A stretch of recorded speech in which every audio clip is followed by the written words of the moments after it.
maanta waxaa ka furmay magaalada aan joognay muxuu ahay la yidhaahdo damaam ama khubur oo isku dhegan dalka sacuudiga shirkii 29aad ee madaxda carabeed ayaa ka furmay kowdii duhurnimo markay ahayd ayuu ka furmay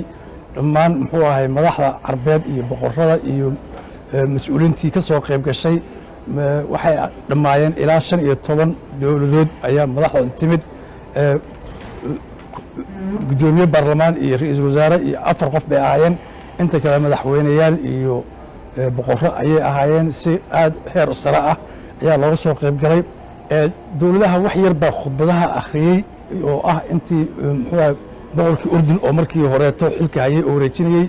iyo boqorka muxuu ahay sacuudiga oo la wareegayay dowladda Filistiin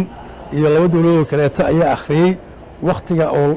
la ilaalinayo darteed inta kaleeto madaxdii way khudbadahoodii waxaa lagu ballamay in la qaybiyo khudbadii muxuu ahay jamhuuriyadda federaalka Soomaaliyana qaybintaas ayay gashay waana loo qaybiyay madaxdii dowladaha carabeed ee ka soo qayb galay loo qaybiyay